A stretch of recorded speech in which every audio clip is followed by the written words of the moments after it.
एव निश्चितपणे एकम एक न कधीही नाही यज्ञ यज्ञांनी आश्रम परिमार्जनासाठी अर्हती पुरेसे आहे. Translation and forward by divine grace A C Bhaktivedanta Swami शिंपी की जय. ज्याप्रमाणे गढूळ पाणी घेता येत नाही किंवा मद्याच्या स्पर्शाने अशुद्ध झालेले पात्र मद्याने शुद्ध होत नाही, त्याचप्रमाणे मनुष्य हत्येचे परिमार्जन यज्ञातील पशु हत्येने निश्चितपणे कधी होणे शक्य नाही. तात्पर्य: अश्वमेध यज्ञ किंवा गोमेध यज्ञ ज्यात अश्व किंवा बैल बळी दिला जातो, अर्थातच पशूंना मारण्याच्या उद्देशाने केले जात नसेल.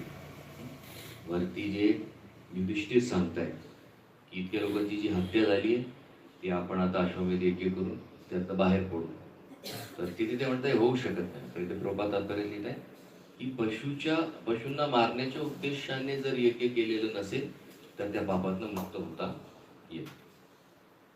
यज्ञवेदीवर बळी गेलेले पशूंना नवीन जीवन दिले जाते. त्यातून वैदिक मंत्रांची अमोघता सिद्ध होत असते. वेद मंत्रांचे योग्य रीतीने उच्चारण करून निश्चितपणे यजमानाला पापांच्या प्रक्रियेतून सुटका मिळत असे. परंतु असे यज्ञ अशास्त्रीय रीतीने अयोग्य व्यवस्थापनाखाली केले तर कोणालाही पापांचे भागी व्हावे लागणारच आहे. आजच्या कलहपूर्ण दांभिकतेच्या युगात शास्त्रीय पद्धतीने यज्ञ करणारे सुयोग्य ब्राह्मण नसल्यामुळे यज्ञ करण्याची शक्यताच उरली नाही. युधिष्ठिर महाराज येथे कलियुगात यज्ञ करण्याच्या कल्पनेला नकारात्मक संकेत देत आहेत. कलियुगातील केवळ एक यज्ञ मान्य करण्यात आले आहे आणि तो म्हणजे श्री चैतन्य महाप्रभूंनी आरंभिलेला हरिनाम संकीर्तन होय. त्याच वेळी हेही लक्षात ठेवायला हवे की कुणीही हिंसेमध्ये संलग्न राहून हरिनाम यज्ञाने त्याचे परिमार्जन करण्याचा प्रयत्न करू नये. म्हणजे एकीकडे लोक आध्यात्मिक करतात, विशेष करून नामजप करतात, आणि दुसरीकडे नॉन व्हेजिटेरियन आहारही ते चालू ठेवतात. तर प्रभुपाद म्हणतात की ह्या दोन गोष्टी एकत्र जाऊ शकत नाही. इनिशियली ठीक आहे जरी कदाचित त्यातून बाहेर पडायचं असेल, पण जर तो हे म्हणत असेल की मी इकडे नामजप करेल आणि तिकडे मी माझा आहारही चालू ठेवेल तर ते योग्य ठरत नाही. आणि ज्याप्रमाणे अर्जुनाने भगवंतांच्या आज्ञेवरून युद्ध केले त्याचप्रमाणे आपल्या क्षत्रिय कर्तव्य करण्यास देखील ते चुकत नाही. भगवंताच्या इच्छेचे कर्तव्य केल्यावर सर्व उद्दिष्ट साध्य होते आणि हे केवळ भगवंताच्या भक्तांनाच शक्य होते. अशा रीतीने श्रीमद भागवताच्या पहिल्या स्कंदातील कुंती देवीच्या प्रार्थना आणि परीक्षिताचे रक्षण या 8व्या अध्यायावरील भक्तिवेदांत भाष्य संपन्न झाले. ओम विष्णुपादाय कृष्णाय भूतले श्रीमते भक्तिवेदांत स्वामिने नामिने नमस्ते सरस्वते देवे गौरवाणी प्रचारिणे निर्विशेष शून्यवादी पाश्चात्य देशतारिणे. जय श्री कृष्ण चैतन्य प्रभु नित्यानंद जय अद्वैत गदाधर श्रीवासादि गौर भक्तवृंद. हरे कृष्णा कृष्णा कृष्णा हरे हरे, हरे राम राम राम हरे हरे. हरे कृष्णा कृष्णा कृष्णा हरे हरे, हरे राम राम राम हरे हरे. हरे कृष्णा कृष्णा कृष्णा हरे हरे, हरे राम राम राम हरे कृष्ण. सगळ्या भक्तांचं स्वागत आहे आजच्या श्रीमद भागवत सत्रामध्ये.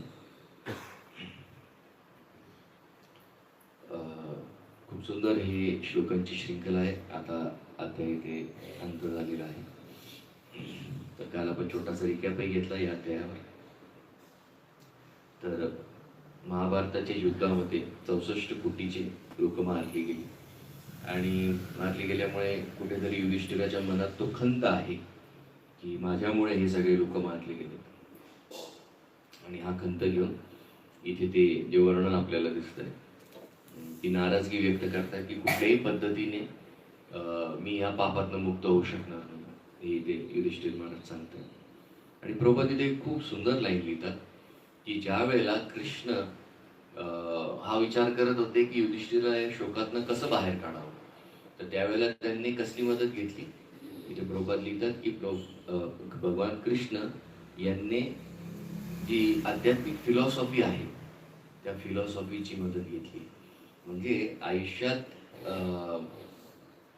आपलं फिलॉसॉफिकल अंडरस्टँडिंग ही खूप क्लिअर असली पाहिजे. फिलॉसॉफिकल अंडरस्टँडिंग का क्लिअर असली पाहिजे, कारण फिलॉसॉफी ही आपल्यासाठी शॉक ॲब्झॉर्बरचं काम करते. जसं गाडीला जर चांगले शॉक ॲब्स नसतील तर पाठ आणि कंबर आपली लगेच डिस्टर्ब होते. त्याच प्रकारे आध्यात्मिक जीवन करत असताना जर एखाद्या व्यक्तीची फिलॉसॉफिकल अंडरस्टँडिंग क्लिअर नसेल तर मग निश्चित रूपाने जीवनात येणारे जे अवघड प्रसंग आहेत त्याला तो योग्य पद्धतीने सामोऱ्याला नाही जाऊ शकत. जसं काल आपण त्या मुलीचं उदाहरण घेतलं, तिचं म्हणणं होतं की माझे वडील अचानक कसे गेले. आता ती 7-8 वर्षापासून जप करते, 16 माळा करते, 16 नाही 20 माळा करते, रोज टीटी किचनमध्ये सेवा करते. तिचं म्हणणं होतं ॲटलीस्ट माझं लग्न तरी होऊन जाऊ द्यायला पाहिजे होतं भगवंताने, माझ्या मुलांचा चेहरा बघितला असता माझ्या वडिलांनी, मग गेले असते. हे 8 वर्षानंतर ती मुलगी म्हणते की कमीत कमी इतकं तरी भगवंताने थांबायला हवं. आता ते भगवंताने केलं की नाही हा सेकंडरी भाग आहे. बहुतांश वेळेला लोक म्हणतात की देवाने केलं. तर हे बऱ्याच लोकांना काय होतं ना, अध्यात्मात आल्यानंतर योग्य गोष्टींची योग्य माहिती नसल्यामुळे कुठेतरी एक मन निष्कर्ष करतं आणि त्या पद्धतीने मग ते जगत असतात. तसं करू नका. पण तिचं म्हणणं काय होतं की माझे वडील माझ्यासाठी काय करायचे, म्हणजे इतके लाड केले तिच्या वडिलांनी. तिचे आंघोळीला जाताना तिचे कपडे आत ठेवणं, तिच्यासाठी साबण, तिच्यासाठी तेल, तिचा शॅम्पू, हे सगळं तिचे वडील करायचे. मग त्यामुळे जायचे. इतके लाड होते त्या मुलीचे. लाड करणं काही चुकीचं नाहीये, पण आपण हे विसरून जातो की ज्या वेळेला तुम्ही मुलांचे किंवा मुलींचे अतिरेकाने लाड करतात त्यावेळेला ती व्यक्ती तुमच्यावर इतकी डिपेंड होते की तुम्ही नसल्यावर तिचं जगणं अवघड होतं. मग हे प्रेम नाहीये, हे त्या व्यक्तीला तुम्ही कुबड्या देताय प्रेमाच्या रूपाने. तुम्ही नसल्यावर काय करणार तो मुलगा किंवा ती मुलगी. तर ह्या गोष्टी आपल्याला फार उत्तम पद्धतीने ते भागवत शिकवत असतात. तर भगवंत इथे काय करतायत, प्रभुपाद इथे लिहितात, lord pacified them on the basis of knowledge. त्यांनी योग्य आध्यात्मिक ज्ञान दिलं. इनिशियली भगवंताने स्वतः दिलं आणि कालांतराने ते भीष्मदेवांच्या माध्यमातून देतील. अजून विस्तृत जे ज्ञान आहे ते विस्तृत ज्ञान भीष्मांच्या माध्यमातून इथे देणार आहे. आणि भीष्मांना जाणून बुजून भगवंत निवडतात, कारण भगवंताचं म्हणणं आहे की व्यासांना जे माहिती नाहीये ते भीष्मांना माहिती आहे. म्हणजे भीष्मांचं क्वालिफिकेशन काय की व्यासांनी जे शास्त्र निर्माण केले त्या व्यासांना शास्त्रांची जितकी गहन माहिती नाहीये जितकी भीष्मांना माहिती आहे. म्हणून भीष्मांसाठी हा पुढचा प्रसंग भगवंत काढून आणतायत जाणून बुजून. मग इथे आपण काल हा विषय घेतला की आयुष्यात पीडा तर येणार आहे. पीडेला तुम्ही नाकारू शकत नाही आणि नाकारण्याची गरज नाही. मग ते फिजिकल पेन असो, मेंटल पेन असो, इमोशनल पेन असो, कुठल्याही प्रकारचं पेन आयुष्यात जेव्हा येतं त्याला हाताळण्याची पद्धती आपल्याकडे असणं अपेक्षित आहे. आणि अध्यात्म आपल्याला ती ट्रेनिंग देतं. तर आज काही आपण उदाहरण घेणार आहोत की ज्या वेळेला आपल्या जीवनात पीडा येते, पेन येतंय, तर आपल्या बहुतांश भक्त वेगवेगळ्या पद्धतीने तिथे रिस्पॉन्सेस देतात. तर काही रिस्पॉन्सेस आज आपण घेणार आहोत आणि सगळ्यात शेवटी मग एक बृहद भागवतातली पण स्टोरी त्याला पूर्ण विराम देऊ. तर भागवतामध्ये काही भक्तांचे किंवा काही साधकांचे पेन किंवा पीडा याचे अनुभव दिलेले आहेत. जसं भागवतामध्ये भीष्म ज्या वेळेला त्यांचा भाऊ आहे विचित्र वीर्य त्याच्यासाठी 3 मुलींना अपहरण करून आणतात. अंबा, अंबिका आणि अंबालिका हे आपल्याला सगळ्यांना माहिती. तर त्यातली जी एक आहे आंबा, तर तिचं म्हणणं होतं की मला भीष्मांच्या भावाबरोबर विवाह नाही करायचा.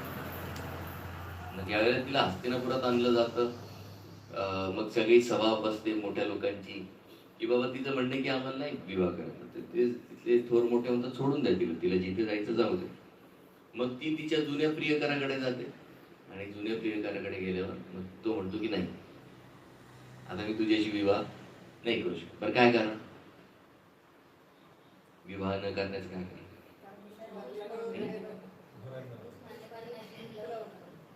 तर त्याचं म्हणणं आहे की तू काही काळासाठी दुसऱ्या पुरुषाबरोबर राहून आलेलीस. मग ते योग्य आहे काय? जर एखादा मुलगा एखाद्या मुलीवर प्रेम करतो आणि मुलीची इच्छा नसताना काही काळ ती दुसऱ्या एखाद्या व्यक्तीबरोबर तिला राहावं लागलं, तर पहिल्या मुलाने स्वीकार करावा की नाही करावा?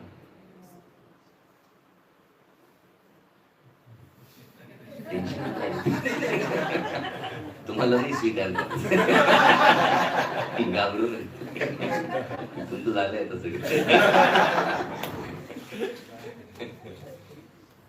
म्हणत आता थोडा आधी ऑप्शन दिला कुठे काही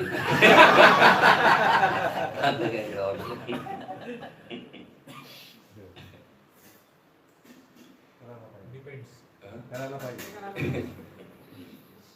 तर इथे मुद्दा कसा आहे, इथे शुद्धतेचं फार आधी काळजी घेतली जात होती. स्त्रीला परपुरुषाने स्पर्श जरी केला तिच्या इच्छेविरुद्ध जरी, तरी तिला शारीरिक स्तरावर, भले मानसिक स्तरावर ती शुद्ध असेल, पण तिचं शरीर कुठेतरी अशुद्ध झाल्याचं मानलं जायचं. म्हणजे त्यावेळेला रिलेशनशिपची प्युरिटीची लेवल काय होती मला तुम्हाला सांगायचं. रिलेशनशिपमध्ये आज मुलं मुली शारीरिक स्तरावर बिलकुल शुद्धता ठेवत नाही. म्हणजे लग्नाच्या आधी शारीरिक संबंध आज इतकं कॉमन झालं, त्याच्यात मुलांना आणि मुलींना काही खूप असं विशेष वाटत नाही. पण त्या स्तरावर ती व्यक्ती ऑलरेडी दूषित झालेली आहे. तुम्ही म्हणणार याच्यात काय सांगण्याचं तात्पर्य काय, ते पण मी तुम्हाला सांगतो. जसं रासलीला आपल्याला माहिती, भागवताचा दशम स्कंद आहे आणि रासलीला भागवतातला टॉपमोस्ट प्रसंग मानला गेला. आता त्या रासलीलेमध्ये ज्या वेळेला भगवान कृष्ण बासरी वाजवतात रात्री, किती वाजेला वाजवतात? 12 किती? 12 वाजेला, बरोबर, मध्यरात्री म्हणजे 12 वाजेला बासरी वाजवली. तुमच्यासाठी जर वाजवली तर तुम्ही जाणार का? जाणार? तर आपल्यासाठी भगवंताची बासरी म्हणजे काय? मंदिरात जेव्हा तुम्हाला कॉल, ती बासरीच असते. सेवेसाठी जेव्हा तुम्हाला फोन येतो, समजायचं बासरी वाजली. आणि ती बासरी सकाळ दुपार संध्याकाळ कधी वाजू शकते? रात्री. रात्री वाजल्यावर जाण्याचे काय चान्सेस आहेत तुमचे? तुम्ही भगवंताला सांगाल थोडं 6 तास थांबा, 6:30ला पोचतो. पण तसं नाही, गोपिका सगळं सोडून तिथे गेल्या. पण त्याच्यात पण 3 कॅटेगरीज दिल्या. काही गोपिका पोचल्या, काही गोपिकांना घरच्यांनी अडवलं आणि काहींना जाण्याची संधीच मिळाली, म्हणजे घरात त्यांना लॉक केलं. मग तिथे विश्वनाथ चक्रवर्ती ठाकूरांचं पूर्ण तात्पर्य आहे याच्यावर, खूप सुंदर वाचण्यासारखं आहे. तिथे विश्वनाथ चक्रवर्ती ठाकूर लिहितात की पहिला जो गोपी पोचल्या आणि ज्या पोचू शकल्या नाही, काय कारण आहे? तर ज्या पोचल्या त्या सिद्ध आहेत, म्हणजे राधाराणी इत्यादी ज्या काही गोपी त्या सिद्ध आहेत, त्याच्यामुळे त्या पोचल्या. त्यांना रासलीलेत प्रवेश आहे. ती जी गुह्य लीला त्याच्यात त्यांना प्रवेश आहे. आणि दुसऱ्या ज्या गोपिका आहेत ज्या पोहोचू शकल्या नाही, तर का नाही पोहोचू शकल्या? तर त्याच्यात विश्वनाथ चक्रवर्ती ठाकूर क्लिअर करतात की त्यांच्यात ती पात्रता अजून निर्माण झालेली नाही. तुम्ही म्हणणार की अहो कृष्णाला तर रोज सकाळ संध्याकाळ समोरासमोर बघू शकतो. पण आता कृष्णाला जर ते समोरासमोर बघू शकत होतं, तर मग पात्रता कुठली आली इथे? कुठला क्रायटेरिया दिला गेला? तर इथे त्या गोपिका रासलीलेत प्रवेश नाही करू शकल्या ज्यांचा देह त्यांच्या पतीने उपभोग घेतला होता. म्हणजे देहाच्या स्तरावर त्या कुठे ना कुठे अशुद्ध होत्या, म्हणजे देह त्यांचा दुसऱ्या पुरुषाच्या उपयोगात आला होता आणि काही संतती पण झाल्या होत्या काहींना त्यावेळेला. तर अशा गोपिका विचार करा, म्हणजे अशुद्धता, मन शुद्ध आहे बरं का, पण देहाची अशुद्धता असल्यामुळे त्यांना रासलीलेत प्रवेश नाही. मग त्यांना प्रवेश घ्यायचा असेल तर मग त्यावेळेला त्यांना विरहाच्या अग्नीत टाकण्यात आलं. इतका विरह की त्या विरहाच्या अग्नीत त्यांनी शरीर सोडून दिलं आणि मग आत्मस्वरूपाने त्यांनी रासलीलेत प्रवेश केला. म्हणजे शुद्ध आत्म्याच्या स्तरावर त्यांनी रासलीलेत प्रवेश केला. मग तिथे विश्वनाथ चक्रवर्ती ठाकूर लिहितात, म्हणून ज्या वेळेला स्त्रीला मासिक पाळी असते स्त्रियांमध्ये, त्यावेळेला भगवंतासाठी आपण कुकिंग का नाही करत, कारण त्यावेळेला देह अशुद्ध असतो. भले मन शुद्ध असू दे, पण देह अशुद्ध असल्यामुळे त्यावेळेला भगवंताची सेवा करता येत नाही. आणि ही मासिक पाळीची जी स्त्रियांच्या देहात जी निर्मिती झालेली आहे ती आधी नव्हती. म्हणून आधी स्त्रिया डीटी वर्शिप करत होत्या. आज स्त्रियांना डीटी वर्शिप करायचं असेल तर कंपल्सरी ब्राह्मण दीक्षित व्हावं लागतं, त्यातही नियम सगळे कठोर पालन करावे लागतं. पण आधीच्या काळी कुठल्याही घरातली स्त्री शालिग्रामची सहज उपासना करू शकत होती, कारण त्यावेळेला स्त्रीच्या देहात मासिक पाळीच नव्हती. आधी त्रित्रासुराचा प्रसंग माहिती आहे, भागवतात येतो 6व्या स्कंद. त्याच्यानंतर जेव्हा इंद्राला ते पाप लागतं आणि ते पाप तो 4 लोकांना वाटतो, त्यात एक स्त्रीने घेतलेला आहे की स्त्रीला जर तिच्या देहाचा आनंद घ्यायचा असेल तर ज्यावेळेला ती गर्भवती असते त्यावेळेला सुद्धा ती घेऊ शकते, अशी मुभा तिला देण्यात आली. पण त्याच्या बदल्यात काय घेतलं, तर ब्रह्मा तिचं पातक तिने घेतलं आणि मग त्यानंतर तिच्या देहामध्ये मासिक पाळी आपल्याला येताना दिसते. तर ती अशुद्ध स्थिती आहे. तर स्त्री किंवा पुरुष विवाहाच्या आधी जर देह अशुद्ध झालेला असेल तर कालांतराने ती अशुद्धता त्यांच्याबरोबर कायम चालते. बरोबर, ती अशुद्धता कशी प्रकट होणार कालांतराने? ती अशुद्धता अशी प्रकट होते की ज्या रिलेशनशिप मध्ये लॉयल्टी नाही, नीट लक्षात घ्या, जे युवा इथे बसले, युवती इथे बसले, त्यांनी या गोष्टीकडे तुम्हाला खूप बारकाईने लक्ष देणं अपेक्षित आहे. कारण काय ना, ती सवय बनत जाते आणि त्या देहाचा जर तो सराव झाला तर येणाऱ्या काळात तुम्ही त्या पुरुषाबरोबर किंवा त्या स्त्रीबरोबर तुम्ही लॉयल नाही राहू शकता. तिथे लॉयल्टी नाहीये, तिथे कॅज्युअल होणार अप्रोच, आणि एकदा कॅज्युअल अप्रोच झाला त्या व्यक्तीला, स्त्रीला किंवा पुरुषाला घेऊन, मग तुमचीच इच्छा होणार नाही. मग छोट्या छोट्या गोष्टीवर तुम्ही एक्झिट डोअर शोधणार. मी याचं तर हेच बरोबर नाही, त्याचं तर तेच बरोबर नाही, मग हा तर रात्री घोरतो. म्हणजे हे कारण आहेत सध्या. हो, डायव्होर्सला हे कारण आहेत. मग हा तर पेस्ट खालूनच दाबतो, मला तो कुठूनही दाबतो.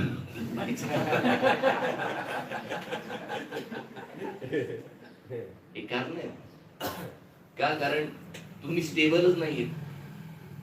मग तुम्ही कुठल्याच पुरुषाला किंवा कुठल्या स्त्रीला तुम्ही एक्सेप्ट नाही करू शकत.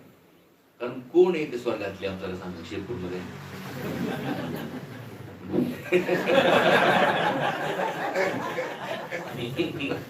तुम्हाला यांच्यातच कोणतरी एक स्त्री असं परफेक्ट आहे किंवा हिला परफेक्ट बनताय नाही. कुठली स्त्री परफेक्ट नाही. तर पुरुषाने अभ्रम बाळगून किती परफेक्ट आहे. तुम्ही काही मधनाचा अवतार नाही.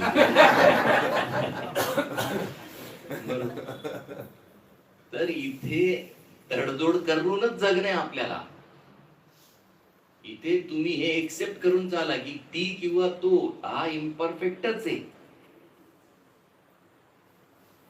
त्यामुळे इथे वैवाहिक जीवनात तुम्हाला ऍडजस्टमेंट करायला शिकणंच शिकणं. शास्त्र एकदम स्पष्ट आहे. ज्या वेळेला द्वारकाच्या राण्या सकाळी उठतात, किती वाजेला उठतात राण्या द्वारकेच्या? 8 वाजे. 4ला लवकर उठतो. माझं जेवढं लवकर उठून काय करायचं, थोडी मंगल आरती करायची. तर भगवंत आधी उठायचे, मग राण्या उठायच्या. भागवतात मेन्शन आहे. आज याचा अर्थ नाही की स्त्रीने उशिरा उठावं, लवकर उठू शकतो. तर त्या राण्या उठल्यानंतर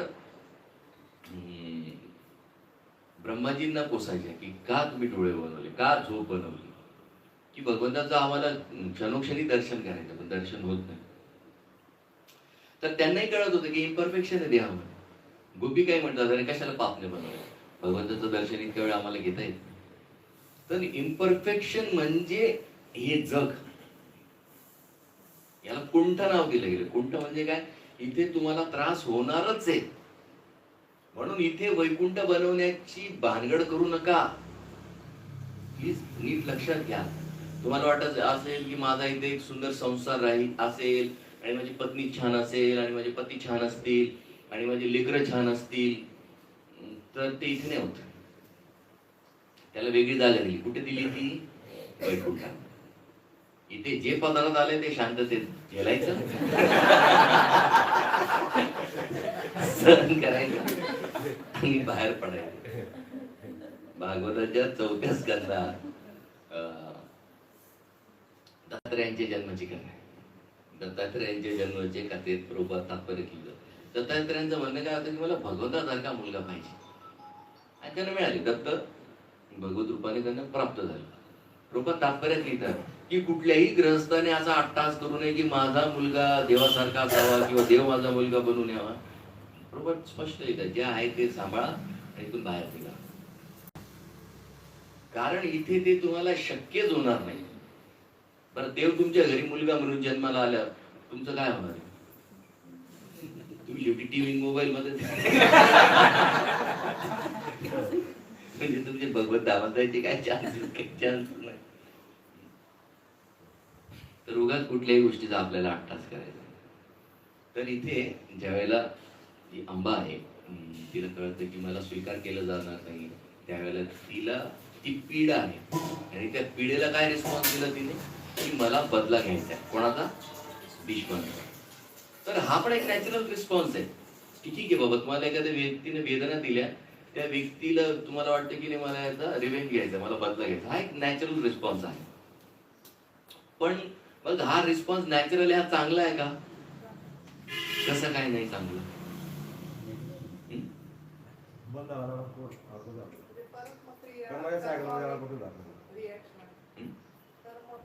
हो, तुम्ही त्या सायकल मध्ये अडकणार. इथे आंबा तिला परत एक देह घ्यावा लागलाय. आहे का तुमची तयारी परत देह घ्यायचा? मग अशा कंडिशन मध्ये कसं डील करायचं ज्यावेळेला एखादा व्यक्ती मला हर्ट करतो? सांगा बरं. 3 लेवलवर हर्ट आहे. एक फिजिकल आहे, दुसरा मेंटल किंवा इमोशनल आहे आणि तिसरा आहे सोशल लेवलवर. म्हणजे तुम्ही एका सोसायटीचा पार्ट आहात आणि तिथे तुम्हाला पीडा दिली गेली. कसं हँडल करायला सांगा? फिजिकल लेवलवर जर तुम्हाला डॅमेज केलं, कसं करणार हँडल? आहे फिजिकल लेवलवर जर कोणी तुम्हाला डॅमेज केलं, कसं करणार हँडल?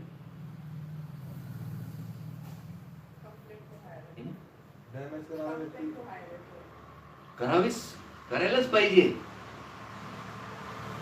शेवटी आंबा कुणाकडे गेली कंप्लेंट करायला? भीष्मांची. त्यांच्या गुरुकडे परशुरामकडे जाते ती. परशुरामाला सांगते की हा तुमचा शिष्य आहे, तुम्हाला ही कंडिशन रिझॉल्व्ह करूनच द्यावी लागेल.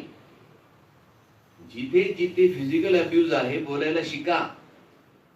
मग ते डिवोटी सर्कल असो किंवा नॉन डिवोटी सर्कल असो, ते तुमचं कॉलेज असो किंवा कॉर्पोरेट असो, बोलायला शिकावं लागेल तुम्हाला. असं कुठेही लिहिलेलं नाही शास्त्रात की तुम्हाला मुकाट्याने सहन करायचंय. त्रिनदपी सुनिचेन कुठेही लावायचा नसतो. त्याचं कुठे आणि कसा लावायचा याचं नियमावली दिली. आपण उलटा करतो, बाहेर सहन करतो आणि ते येऊन ब्लास्ट करतो. नाही, बाहेर तुम्हाला जर फिजिकली कोणी अब्यूज करत असेल, इमिजिएटली त्याच्या विरुद्ध कंप्लेंट झालीच पाहिजे. इथे सहन करायची गरज नाही. उदाहरण काय देणार? उदाहरण देतो तुम्हाला शास्त्राचं. ज्या वेळेला द्रौपदीचा प्रसंग झाला, वस्त्र हरण करण्याचा प्रयत्न झाला, त्या क्षणाला कुंती अजूनही नरमलेली की ती म्हणते ठीक आहे, जरी माझी कुलवधू आहे पण आपण दुर्योधनाला माफ करू. तिच्या मनात ते ऑलरेडी पेटलंय की नाही यांना दंड व्हायला पाहिजे. ती म्हणते ठीक आहे जाऊ. पण जेव्हा कृष्ण दूत म्हणून येतात, शांतीदूत म्हणून येतो, त्यावेळेला कृष्णाचा जो अपमान होतो, ती म्हणते की माझ्या कुलवधूचा अपमान झाला आणि भगवंताचा अपमान झाला, आता कुठल्याही अवस्थेत दुर्योधन जिवंत दिसला नाही पाहिजे. ती इमिजिएट अर्जुनाला पत्र लिहिते, कारण वनवास करून त्यांना आत घेतलेलं नाही. ते द्वारकेतच थांबले. कृष्ण जेव्हा इथून परत जातात हस्तिनापुरात द्वारकेला, त्यावेळेला ती पत्र लिहून देते कृष्णाला, अर्जुनाला संबोधन करून की तुला कुठल्याही अवस्थेत युद्ध करावंच लागेल आणि युद्धात तुला दुर्योधनाला मारावं लागेल. तुम्ही म्हणा का बाई हा चॅप्टर तिच्याच प्रार्थनेने भरला. मग कुठे गेली तुझं 3,000 सुनीची? तिथे तर नम्रता शिकवते. ती नम्रतेची परिभाषा व्यक्तीनुसार बदलते. तिने स्पष्ट करून दिलं की दुर्योधन नम्रतेच्या लायकीचं नाहीये. त्याला थांबवणं हीच त्याच्यासाठी नम्रता आहे. कारण हा जर थांबला नाही तर अजून किती किती लोकांना त्रास होणार त्याच्या. ती पत्रात लिहून पाठवते की याला संपवून टाका, तुम्ही संपल्यावरच हा थांबेल, नाही तर हा थांबणार नाही. तर ती पण नम्रता आहे. कारण त्याच्यात दुर्योधनाचं कल्याण आहे. म्हणजे तुम्ही समोरच्या व्यक्तीला चुकीच्या कामातनं थांबवत असाल तर तुमची दया आहे त्या व्यक्तीवर, हे लक्षात घ्या. विशेष करून महिलांनी कुठेही जर तुम्हाला कुठल्याही लेवलवर जर होत असेल इमिजिएट कंप्लेंट, आवाज उचलायला शिका. द्रौपदी कृष्णाला विचारते माझ्याबरोबर का झालं असं. म्हणून सगळ्या गोष्टी क्लिअर आहेत. आणि डिवोटी सर्कल मध्ये सुद्धा जर तुम्हाला कुठे काही जाणवत असेल, इमिजिएटली ऑथॉरिटीकडे आपल्याला बोलण्याचा अधिकार आहे. येते लक्षात? बर, पहिलं की तिने एक्सप्रेस केलं कारण तिला ती पीडा झाली. ठीक. दुसरं एक उदाहरण आहे ध्रुव आणि सुरुची. ध्रुवाला आपण बघतो की त्याच्या आईने काय केलं, कटुवचन बोलली त्याची आई सावत्र. आणि सावत्र आई जेव्हा कटुवचन बोलली तेव्हा कुठे गेला ध्रुव? त्याच्या सख्या आईकडे गेला. तो सख्या आईकडे गेल्यानंतर त्याच्या सख्या आईने काय सांगितलं त्याला, सांगा बरं. त्याची सख्खी आई काय बोलली ध्रुवाला? त्याच्या आधी काय बोलली? नाही, काय बोलली तू ध्रुवाला? तिने काय मेसेज दिला पाहिजे?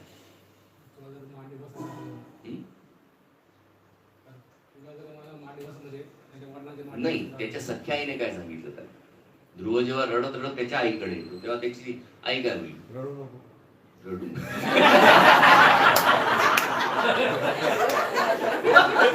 तुमचा डायलॉग तुम्ही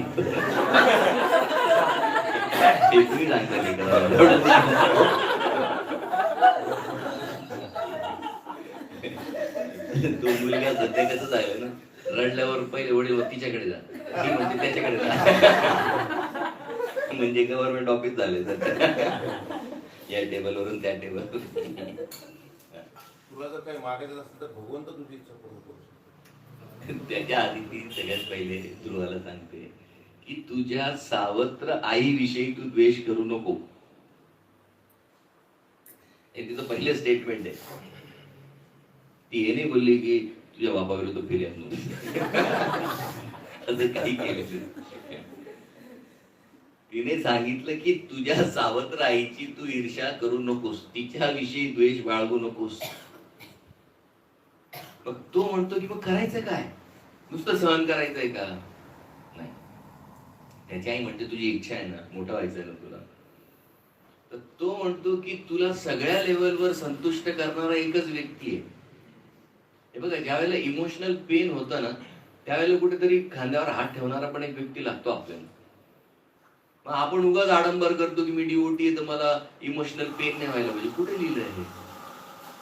कुठे लिहिलं? कुठल्या पुस्तकात लिहिलंय की डिवोटी म्हणजे सहन करतो? अहो, ज्या वेळेला मला वाईट वाटतं त्यावेळेला मलाही वाटतं ना कोणीतरी सांगावं नाही गुरुजी ठीक आहे होऊन जाईल, आपण काहीतरी मार्ग काढू. मग आज डिवोटींची इतकी खराब अवस्था काय? कारण तुम्ही एक्सप्रेस करायलाच नाही शिकलात. नुसतं सहन करा, नुसतं सहन करा. अहो, एक्सप्रेस करून त्यातनं मार्ग काढावा लागतो आणि काढायचाच असतो. सुखवा नावाच्या एक माझे जे प्रभुपाद शिष्य आहे, जवळपास आता त्या 40-45 वर्षापासून इस्कॉनमध्ये, त्यांनी खूप सुंदर पुस्तक लिहिलंय अनरिव्हिलिंग द हार्ट. तर तुम्हाला ऑनलाईन मिळाली, किंडलची पण कॉपी 150 रुपयात त्याची, वाचू शकतो. खूप सुंदर पुस्तक आहे.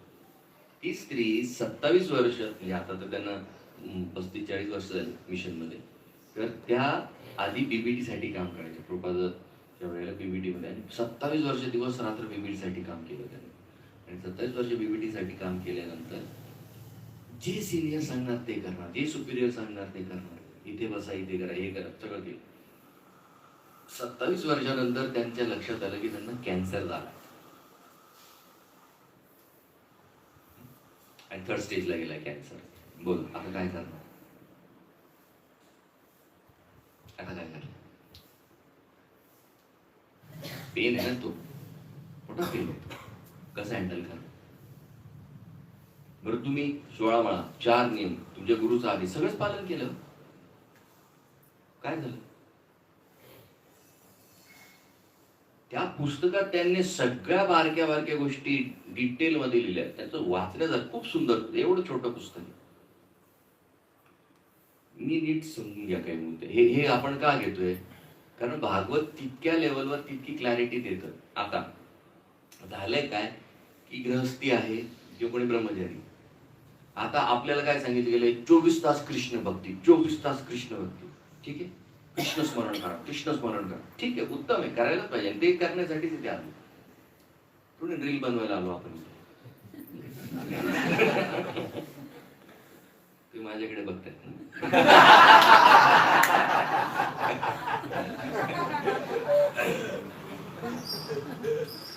तर आता कसं आहे, फॅमिली लाईफ पण तुम्हाला सांभाळायची, तुमची आध्यात्मिक लाईफ पण तुम्हाला सांभाळायची आणि तुम्हाला बॅलन्स करायचं.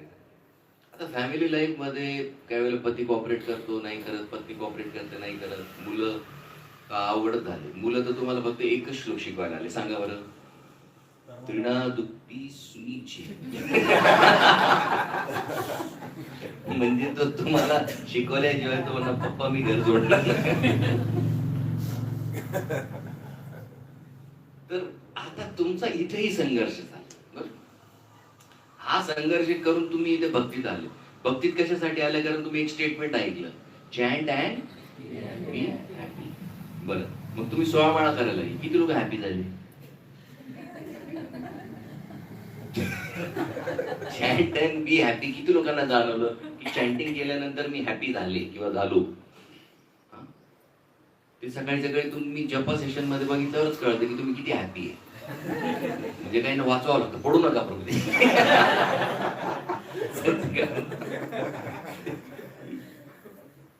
आणि बरं त्याच्यानंतर मग भागवत क्लास असतो.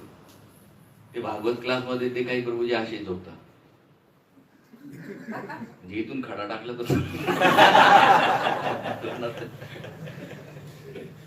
तुम्ही हॅपी कुठे आहात मला ते सांगा ना. तुम्ही घरी हॅपी आहे ना तुम्ही इथे हॅपी आहे? ऑफिस मध्ये हॅपी आहे? मधला काळजी 8 तास तुम्ही ऑफिसला तिथे हॅपी आहे तुम्ही? हॅपीनेस आहे कुठे तुमच्या जीवनात? झोपल्यानंतर ती शांत येत नाही, त्याच्यात विचार कोणाचं काय कोणाचं काय. हॅपीनेस आहे कुठे? तर मुद्दा काय झालाय ना, तुम्ही घरची ट्रेनिंग भक्तीत आणली. प्रॉब्लेम इथे झालाय, तुम्ही घरचं जीवन व्यवस्थित समजलं नाही. तसं काल आपण पेरेंटिंग बघितलं. ऍक्च्युली आपल्या सगळ्या डिवोटीजला बोलवायला पाहिजे होतं प्रभू. आपण पुढच्या वेळेला आपण ते करूयात नियोजन त्यांच्यासाठी. कारण झालं काय ना, तुमचा इमोशनल ट्रॉमा जो तिथला आहे, तिथला जो पेन आहे, तुम्हाला वाटलं की त्या पेन मधनं निघण्यासाठी मी जप करेल. त्या पेन मधनं थोडाफार रिलीफ मिळतो, नाही असातला भाग नाही. पण तो ट्रॉमा तशाचा तसा राहिलाय जर तुम्ही त्याला हँडल केलं नाही.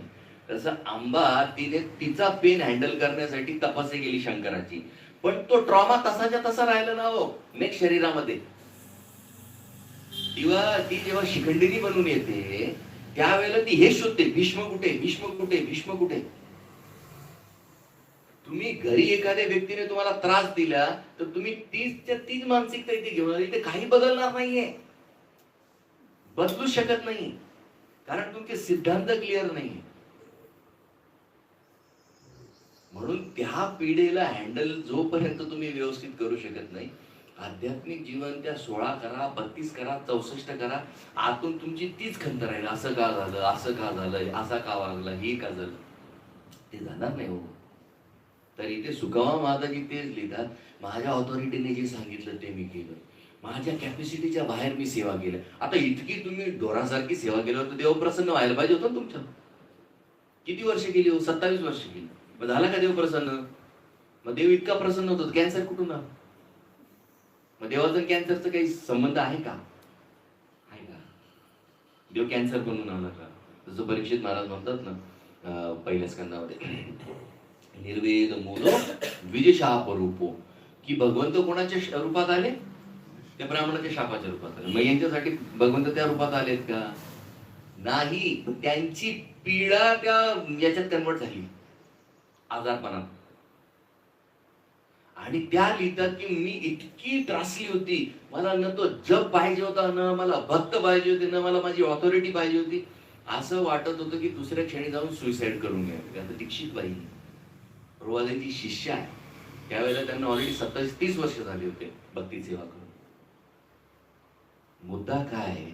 पहिले स्वतःची कॅपॅसिटी तर ओळखा. आपण कुठल्या कंडिशन मध्ये आहोत, आपण काय कंडिशन मध्ये आहोत, तो पेन कसा हँडल करायचा हे शिकावं लागतं. आणि बहुतांश मुलं आणि मुलींना तर काहीच गंध नाही. काही ग्रहस्थ आहेत, काही ब्रह्मचारी सुद्धा त्याच्यात ओरपडलेले. का? कारण हे आपल्याला कधी शिकवलं नाही कोणी, की जोपर्यंत तुम्ही तुमचा बॅकग्राऊंड क्लिअर करून भक्तीत उतरत नाही, तो भक्ती सहाय्य करेल तुम्हाला. भक्ती खूप हेल्पफुल आहे. पण कधी हेल्पफुल आहे? जसं पहिला मुद्दा आपण काय घेतला, भगवान कृष्णांनी त्यांची स्पिरिच्युअल प्रिन्सिपल्स क्लिअर करून घेतली. नाही तर भक्ती कालांतराने तुम्हाला फक्त जड वाटणार, हे लक्षात घ्या. फक्त जड वाटेल ती, तुम्हाला नको वाटेल की भक्ती. म्हणून ज्या वेळेला आपण सहन करण्याचा निर्णय घेतो ना, हे बघा, पृथ्वी, तिचं एक नाव धरणी, बरोबर? ती धरते. काय धरते? ती पीडा, सुख, समृद्धी सगळं धरते. म्हणजे तिच्यात इतकी कॅपॅसिटी, तिचं नावच धरणी. म्हणजे पेन बेअरिंग कॅपॅसिटी जर सगळ्यात जास्त कोणाची असेल ती कोणाची? धरणी. तिला जेव्हा असह्य झालं, ती पीडा कोणाकडे गेली? ती शाबास, तिची इमिजिएट ऑथॉरिटी. ती म्हटली सहन होत नाही, काहीतरी मदत करा. मग ते घेऊन गेले कोणाकडे? भगवंताकडे.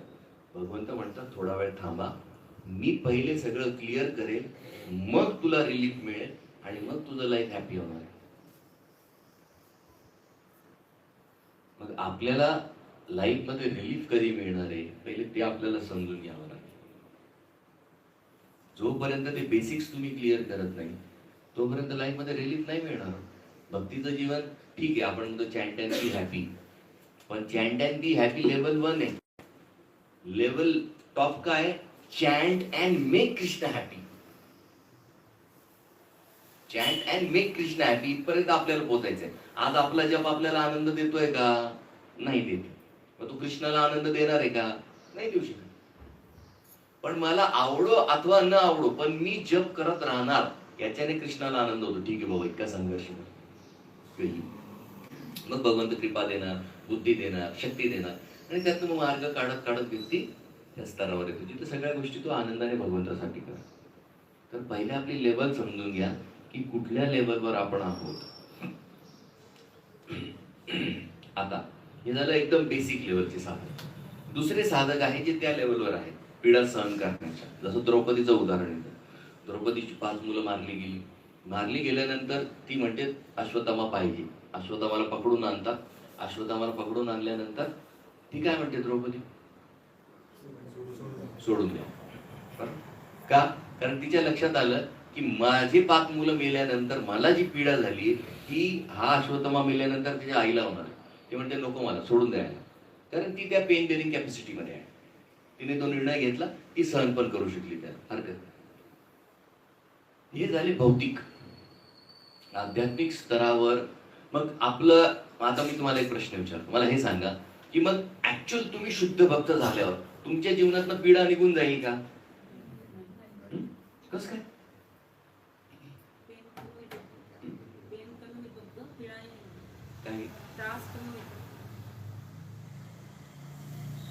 बर, मग आता जर तुम्ही भगवंताचे पार्षद घेतले, त्यांनाही पीडा आहे. भक्तीच्या टॉपमोस्ट अवस्थेमध्ये पीडा आहे का? आहे. फिजिकल पेन नाहीये. नीट लक्षात घ्या, फिजिकल पेन नाहीये तिथे. मग तिथे कुठला पेन आहे? 2च उदाहरणं देतो. हे सगळे टाइमपास आहेत, म्हणजे ठीक आहे, वरवर ते बरे वाटतात. मी तुला ऍक्च्युअल कारण सांगतो. आपण म्हणून जाऊन काय करणार? कुकिंग आहे ना, काय नाही. सेकंड टाइमला, फर्स्ट टाइमला का गेली? तर नीट लक्षात घ्या, विश्वनाथ चक्रवर्ती ठाकूर 5व्या स्कंदात खूप सुंदर टीका लिहितात. हे 2 प्रसंगी थांबवायला. सगळ्यात पहिले हे कॉन्सेप्ट क्लिअर ठेवा की आध्यात्मिक जीवनाच्या टॉपमोस्ट लेवलला किंवा भगवत पार्षद झाल्यावर तुम्ही अंतरंग शक्तीच्या अंडर येणार, बरोबर. अंतरंग शक्तीच्या अंडर आल्यानंतर सुद्धा पीडा आहे, फिजिकल पेन नाहीये तिथे. म्हणजे तुम्ही आजारी पडाल ABCD असं काही नाही होणार तिथे पेनची लेवल वेगळी आहे. तर रेफरन्स मध्ये कोट केलं जातं की एकदा भगवान विष्णू आराम करतात आणि माता सीता जी आहे भगवंताचे चरण सेवा करतात. तर तिच्या मनात विचार येतो की असा टाइम कधी येईल जेव्हा फक्त मी आणि राम एकटे असू. मग आता ते एकटेच आहेत ना दोघे. ते म्हणते नाही, हा गडीवरती उभा आहे, कोण? आनंद म्हणजे आता कायम बघत असतो, मला हा नको. म्हणजे फक्त आम्ही दोघं जोडी नंबर.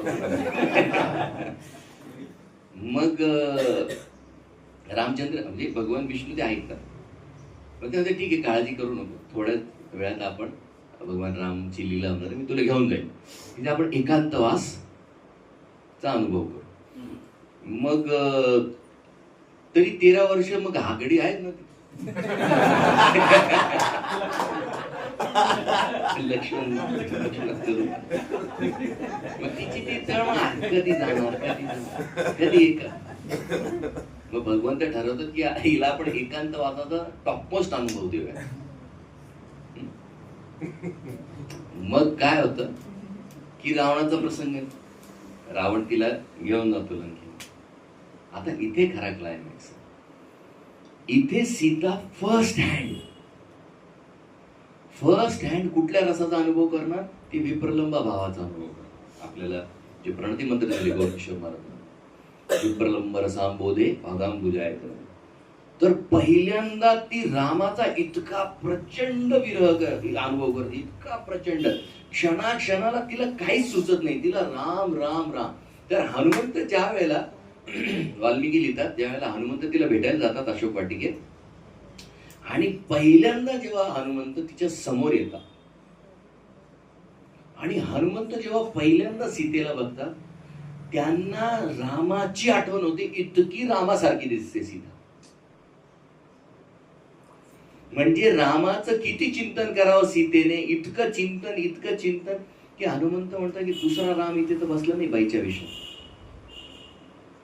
इतका प्रचंड विरह सीता तिथे अनुभव करते. आता झालं 12 महिने सीतेने अनुभव केला विरह. मग ज्यावेळेला रावण मारला जातो, तिला बाहेर येतं. आता काय करणार? तिचं अग्निपरीक्षा. आता अग्निपरीक्षा ज्या वेळेला घेतली गेली, आता राम जेव्हा सीता बाहेर येते, राम तिला बघतात, एकदा बघतात, तोंड वळवून घेतात आणि सांगतात की मी पती म्हणून माझं कर्तव्य केलं, तुला रावणाच्या तावडीतनं मी सोडवलं, आता तुला जिथे जायचं तिथे जा. बरोबर? म्हणजे तुम्ही आयुष्यभर 16 माळा, 4 नियम, कांदा लसूण, चहा कॉफी सगळं सोडून कडक भक्ती केली आणि राम तुमच्या समोर आले. इतके वर्ष तू केलं, तुला आता जिथे जायचं तिथे जा. कुठे जाणार मग? स्वर्ग बरं वाटतं मग तिथे जरा सुखसुखी. विचार करा सीतेची काय अवस्था झाली असेल. मग ती म्हणते की काय करणं अपेक्षित आहे? म्हणे तुला तुझी शुद्धता प्रमाण द्यावी लागेल. मग आता त्याच्यापासून तिला सुटका करून घ्यायची होती. कोण? लक्ष्मण. त्यालाच बोलती म्हणे काय करायचं? आग लावा, चिता पेटव. बिचाऱ्यासाठी तर एवढं अवघड आहे चिता पेटवणार. ती अग्नीत प्रवेश करणार आणि अग्नी जेव्हा साक्षी देतो की नाही ही शुद्ध आहे, म्हणजे तिला काहीच होत नाही. सीता बाहेर आली, लगेच राम असं चेहरा वळवतो, सीता सीता असा रड रड रड. राम काय म्हणाले, दांभिक माणूस आहे. तुम्हाला तुमच्या पत्नीवर विश्वास नाही का? की मग आता इथे असं काय झालं तर रामाला माहिती होतं ही डुप्लिकेट आहे, भलेही आपल्या पत्नीसारखी दिसते. म्हणजे विचार करा, पुरुष मंडळी, तुमच्या पत्नीसारखी दिसणारी जर एखादी आली काय करणार तिथे? काय चान्स आहे की तुम्ही म्हणा हा आपली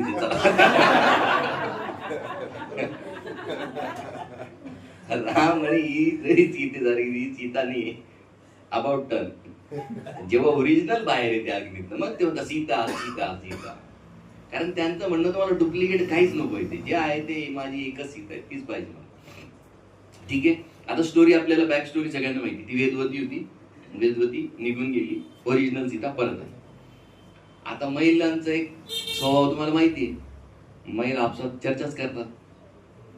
मग ज्या वेळेला वेदवती म्हणते हो, सीतेला जेव्हा फोन करते वेदवती किंवा तुम्हाला माहितीये का 12 महिने इतका आनंद घेतला म्हणे, इतका आनंद घेतला म्हणे. कसला म्हणे? विप्रलंब भाव, विरह, रामापासून विरहात इतका आनंद, इतका आनंद आहे. आता ओरिजिनल सीता काय म्हणते? तिला बरं दिलं म्हणे, मला पण द्या.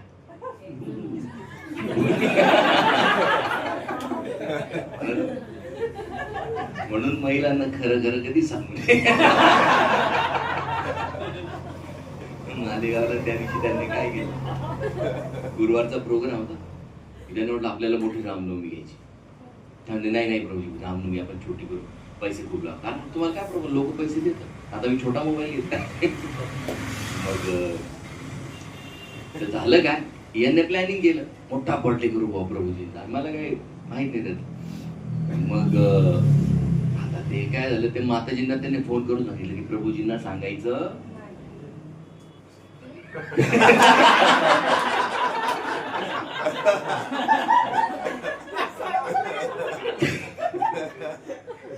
आता सगळ्या माताजींना माहिती होतं की प्रभूजींचा बर्थडे मोठ्या प्रमाणावर आपण सेलिब्रेट. आता माताजींनी एक चूक केली, एका माताजींनी एक चूक केली.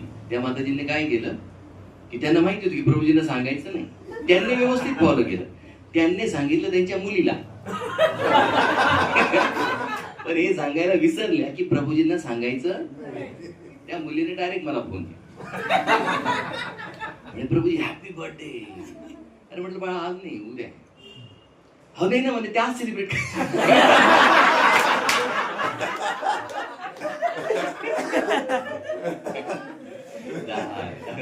बर्थडे झाला. आता ओरिजिनल सीतेला किंवा मला कधी विपरलं. आता ऍक्च्युली तर मी 8 तास केलं होतं की मला तो अनुभव करायचा. आता विचार करा, आपण रामाला उगाच बिचारायला शिवाय शब्द देतो, सीतेला बाहेर पाठवलं, सीतेला. अरे ही तिची इच्छा आहे. म्हणजे राम इतका निस्वार्थी जगलाय, इतका निस्वार्थी जगलाय की सगळ्या भावंडांची इच्छा होते नंतर की आम्हाला भरताला काय दिलंय, भरताला काय भेट दिली, विप्रलंब भावाचा अनुभव दिला. इतका विरात आहे की क्षणाक्षणाला भरत रडतोय, शत्रुघ्न रडतोय. का? तो रस यांना अनुभव करून द्यायचा. मग सीता जेव्हा 8 तास करते की नाही मला विप्रलंबाचा अनुभव करायचा आहे, त्यावेळेला मग हे सगळं नियोजन, हे जे तुम्हाला दोबी बिबी सांगितलं ना त्याचं पाचटपण आहे. एकच मुद्दा आहे, सीतेला त्या रसाचा अनुभव करून द्यायचा. इनिशियली असं जरी धरलं की तिथे तिने 10 महिने, ती म्हटली नाही 10 महिन्यात मला काहीच अनुभव आला नाही, मला असा अनुभव घ्यायचा आहे विरहाचा की तो काही वर्ष चालेल. म्हणून मग इतके वर्ष ती कुठे राहिली, वाल्मिकींच्या ह्याच्यात. मग तिथेही ती म्हटली की नाही मला अजूनही संतुष्टी झाली नाही. मग आणि तेच सीताराम मग कालांतराने त्याच विप्रलंबाचा अजून उच्च कोटीचा भावाचा अनुभव करण्यासाठी मग कृष्ण आणि राधा म्हणून. तर पीडा आहे, पीडा कधी जाणार नाहीये. पीडेला हँडल करण्याची पद्धती तुम्हाला डेव्हलप करावी लागेल, इतकंच म्हणतो. कारण आध्यात्मिक जीवनाच्या पराकाष्ठेला सुद्धा पीडा आहे. तिथे फिजिकल पेन नाहीये, पण तिथे विरहाची पीडा आहे. म्हणून जेव्हा आपल्याला हे सांगितलं जातं की कृष्णाला जेव्हा उद्धव बोला रे जा ते रडतायत, बलरामजी बोला रे जा ते ब्रजवासी रडतायत, इथपर्यंत काय कोण बोलली, रोहिणी बोलली अरे तुला वाटत नाही का म्हणजे तुझं हृदय दगडाचं झालंय का? कृष्ण म्हणता अहो तिथे जाऊन करू काय? ते त्यांना बरं वाटेल ना की कृष्ण परत आले. कृष्ण म्हणतात नाही. कसं? उदाहरण देतो, शेवटचं उदाहरण. ज्या वेळेला जर कृष्ण परत गेले, द्वारकेहून वृंदावनात जर परत गेले, तर सगळ्यात पहिले वृंदावनवासींना काय भीती की कृष्ण गेले तर, बरोबर, ही भीती त्यांच्या मनात. त्याच्यामुळे ते कायम अस्वस्थ राहतात. आणि त्यातल्या त्यात ते कृष्ण चिंतनात इतके डुबलेत की एकदा राधाराणी आणि कृष्ण झोक्यावर बसले. आता येईल आखाजी. मग एकदा ते दोघं झोक्यावर बसले आणि झोक्यावर बसले, राधा जवळ बसले, तर तिथे मधुमंगल येतो. आणि मधुमंगल जेव्हा येतो त्यावेळेला तिथे काळा भावरा येतो. आणि भावऱ्याला एक नाव आहे मधुसूदन आणि कृष्णाचं पण एक नाव आहे मधुसूदन. तर ज्या वेळेला तो भावरा येतो त्याला तो हाकलतो, कारण तो राधाकृष्णाच्या अवतीभोवती फिरत असतो. आणि मधुमंगल त्याला हाकलतो आणि त्याला सांगतो, ए मधुसूदन, गेलास का म्हणजे तू जा, गेलास का?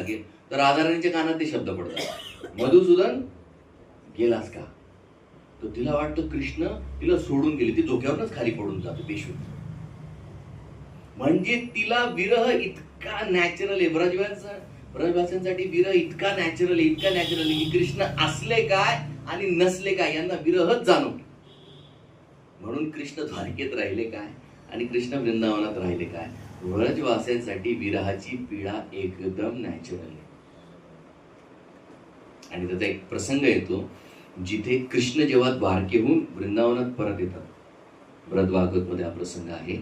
त्यावेळेला कृष्ण बघतात की राधाराणी ललितेच्या मांडीवर आहे आणि आता क्षणात ती सोडून द्यायची जाते.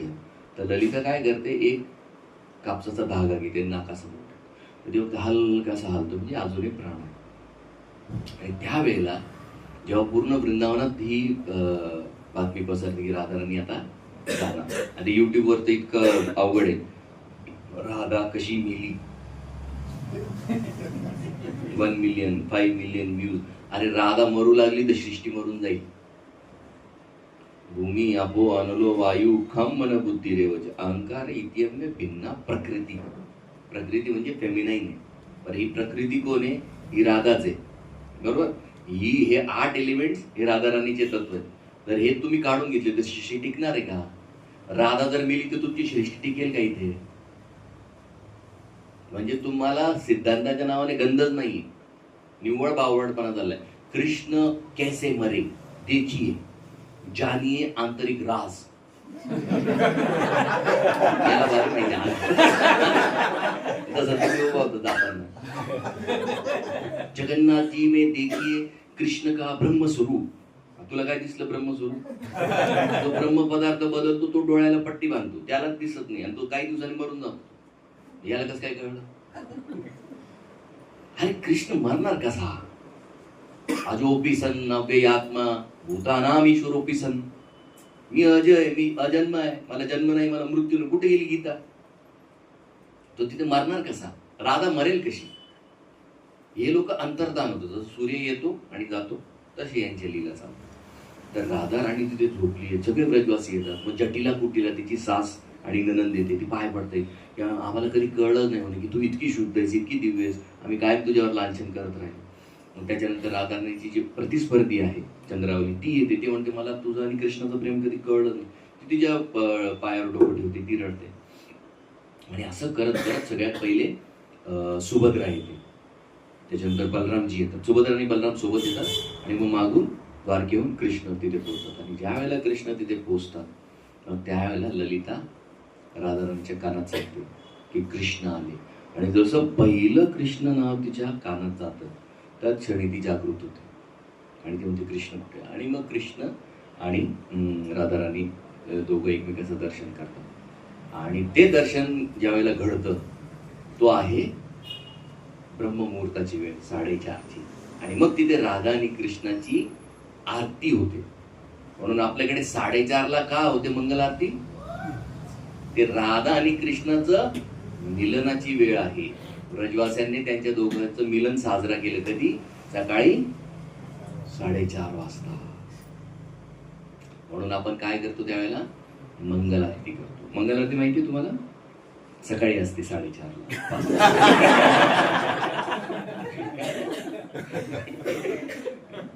तर त्याला येत असतात, लोक येतात तिथे सकाळी सकाळी.